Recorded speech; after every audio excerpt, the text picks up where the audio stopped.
बिस्मिल्लाहिर्रहमानिर्रहीम, अस्सलाम वालेकुम। आज हम बात करेंगे आर्मेनिया और अज़रबैजान का कन्फ्लिक्ट क्या है, आर्मेनिया और अज़रबैजान की तारीख क्या है और आर्मेनिया और अज़रबैजान की मौजूदा सूरत हाल क्या है, और सबसे बढ़ के कि आर्मेनिया और अज़रबैजान की आर्मी स्टेटस क्या है। तो शुरू करते हैं कि अज़रबैजान और आर्मेनिया का जो कॉन्फ्लिक्ट है वो नगोर्नो कराबाख नामी एक एरिया है जो आर्मेनिया और अज़रबैजान के सेंटर में एक मुतनाज़ा इलाका है, जिसकी आबादी तो ईसाई है, बट वहाँ काफ़ी अरसे से मुसलमान हुकूमत करते रहे। जैसा कि ये जो इलाका था नगोर्नो कराबाख का, ये सहाबा के दौर में ही ये फतह कर लिया गया था। जैसे जब ये आर्मेनिया, अज़रबैजान और ईरान वगैरह ये इलाके जब सहाबा ने फतह किए, तो ये इस पर सबसे पहले इस्लामी हुकूमत बनु उमय्या ने अपनी कायम की।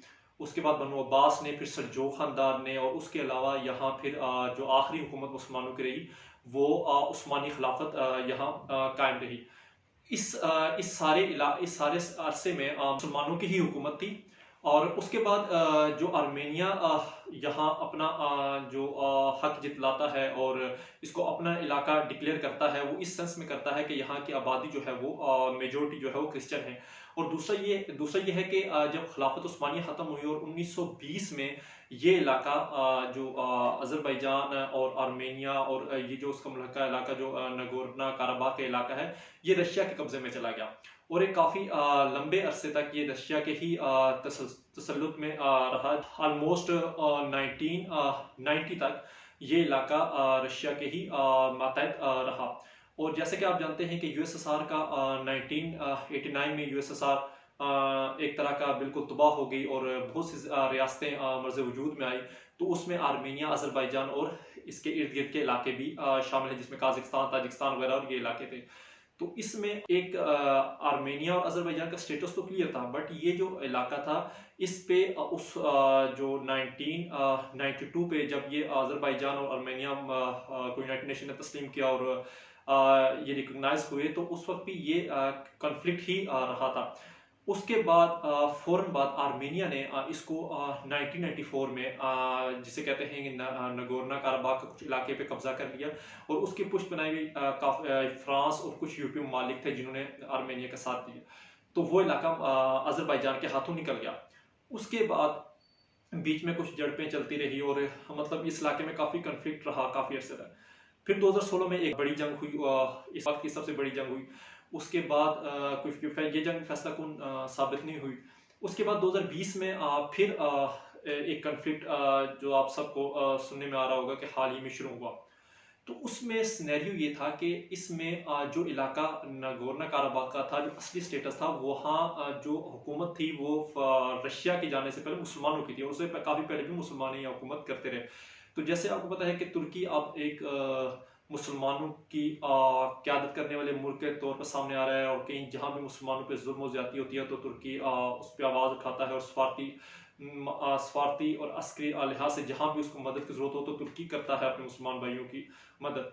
तो अभी हाल ही में अज़रबैजान को अल्हम्दुलिल्लाह काफ़ी फतूहात मिली यहाँ से, और बड़े ही अच्छे जो जहाँ बहुत अरसे से मुसलमानों पर पाबंदियाँ थी, मुसलमानों से जो इलाके छीने गए थे, वहाँ तुर्की की मदद से अज़रबैजान ने दोबारा उन इलाकों को वापस ले लिया। और इसमें पाकिस्तान का भी एक कलीदी किरदार है। पाकिस्तान के सफारती ताल्लुकात अज़रबैजान के साथ बहुत अच्छे हैं, और पाकिस्तान और तुर्की दो ममालिक हैं जिन्होंने अज़रबैजान को फ्रंट लाइन पर सपोर्ट किया, जिसकी वजह से अज़रबैजान इस पोजीशन पे आया कि वो अपने वो इलाके हासिल कर सके। हालांकि अज़रबैजान की आर्मी को इतनी स्ट्रॉन्ग आर्मी नहीं थी, और जैसा कि आपको मैं पहले बता चुका हूँ कि 1994 में आर्मेनिया की जो आर्मी थी उन्होंने अज़रबैजान के इलाकों से बहुत से जो इलाके हैं उन पे अपना तसल्लुत कायम किया, और जो नगोर्नो कराबाख का एक इलाका था वो भी अपने ही जिसे कहते हैं कब्जे में कर लिया। उसके बाद मैं आपको इन दोनों ममालिक का कंपैरिजन बताऊंगा, आर्मी का भी और इन जिसे कहते हैं कि इनका जो स्ट्रक्चर है और जो मल्ल वकू है उसके बारे में भी मैं आपको बताना चाहूँगा कि वो आर्मेनिया और अज़रबैजान जिसे कहते हैं, अज़रबैजान तो एक कैस्पियन सी के साथ आबादी के लिहाज से भी अच्छा ठीक ठाक मुल्क है, और आर्मेनिया उसकी निस्बत छोटा है और लैंड लॉक कंट्री है। अज़रबैजान की आबादी तकरीबन 1 करोड़ 30 लाख के करीब है, और आर्मेनिया की आबादी 31 लाख के करीब है। इसके अलावा जो अज़रबैजान की आर्मी है वो 66,000 अफराद पर मुश्तमिल है। आर्मेनिया की जो आर्मी है वो 48,000 अफराद पर मुश्तमिल है। इसके साथ साथ जो अज़रबैजान है उसकी रिज़र्व आर्मी 3 लाख के करीब है, और ऐसे ही आर्मेनिया की 2 लाख के करीब रिज़र्व आर्मी है।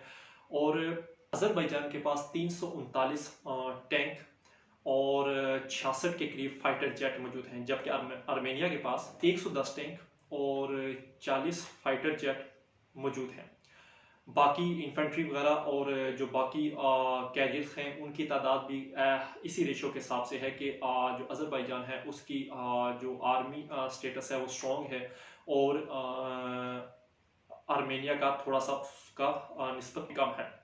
दूसरा ये है कि 94 में जब आर्मेनिया ने नगोर्नो कराबाख का कुछ एरिया और अज़रबैजान को कुछ एरिया जब उसको अपने कब्जे में लिया, तो उस वक्त उसकी आसान जो मिसाल में देता हूँ यही थी कि उसके पीछे एक सपोर्ट थी, एक काफ़ी बैकअप था फ्रांस का और दूसरे ममालिक का, बल्कि नाम तो उनका यूज़ हो रहा था, पीछे उनके पूरे यूरोप खड़ा था।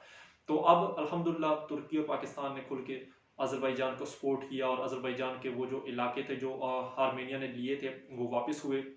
और नागोर्नो कराबाख में भी बहुत से इलाकों में जहाँ मुसलमानों की पहले हुकूमत थी वहाँ दोबारा अज़रबैजान ने अपनी फ़ौज को दाखिल कर दिया है और बहुत से इलाकों को फ़तह कर लिया अल्हम्दुलिल्लाह।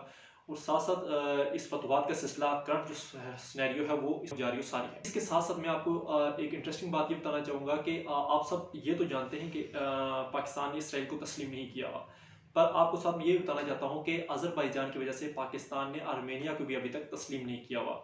आर्मेनिया को वाहिद जो मुस्लिम कंट्री है जिसने अभी तक तस्लीम नहीं किया वो पाकिस्तान ही है। और ये हमारी जिसे कहते हैं एक सफारती पॉलिसी है, और अज़रबैजान से हमारे अस्करी और सफारती ताल्लुकात दोनों ही काफ़ी मजबूत हैं। और अभी इंशाल्लाह जैसे तुर्की फ्रंट लाइन पे अज़रबैजान की सपोर्ट कर रहा है, इंशाल्लाह ये जो अरसे से कन्फ्लिक्ट था ये काराबाग वाला, ये इंशाल्लाह बहुत जल्द हल हो जाएगा, और इंशाल्लाह ये जो सारा इलाका जो कभी मुसलमानों का हुआ करता था इंशाल्लाह बहुत जल्द ये दोबारा अज़रबैजान के ज़ेर हुकूमत आ जाएगा। जहाँ मसाजिद पर और अज़ानों पर पाबंदी थी वो दोबारा ख़त्म हो गई, और बहुत से इलाकों में आज कितने सालों बाद वहाँ की मसाजिद में अज़ान हुई है।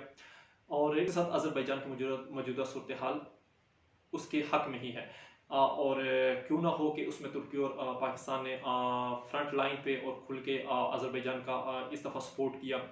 और इसके साथ साथ बहुत से वो इलाके जो कभी हमारे हुआ करते थे और जिन पे आर्मेनियन फ़ौज ने कब्ज़ा किया था वो अब दोबारा कुछ तो वापस ले लिए गए, और कुछ इंशाल्लाह कुछ टाइम तक वापस अज़रबैजान की फ़ौज वहाँ उन पर ओवरटेक कर लेगी। इसके साथ साथ जिधर मसाजिद और अज़ानों पर पाबंदी थी इंशाल्लाह वो भी ख़त्म हो जाएंगी, और ये जो कॉन्फ्लिक्ट है जो अरसे से चल रहा था ये इंशाल्लाह इसी टेन्योर में होता हुआ नज़र आ रहा है, क्योंकि जो अज़रबैजान के प्रेसिडेंट हैं उनका भी दो टूक और क्लियर मौक़िफ़ है कि इस जंग को हम आखिर तक लड़ेंगे, और इसको इस दफ़ा बीच में नहीं छोड़ना, इसको हम नगोर्नो कराबाख का सारा इलाका अपनी हुकूमत के अंडर ला के ही दम लेंगे। और उम्मीद करता हूँ कि मामला इंशाल्लाह अच्छे नैच पे होंगे। तो जो इन्फॉर्मेशन थी, जो मेन चीज़ें थी वो मैंने आपके सामने रखी हैं। तो मिलते हैं इंशाल्लाह नेक्स्ट वीडियो में। शुक्रिया।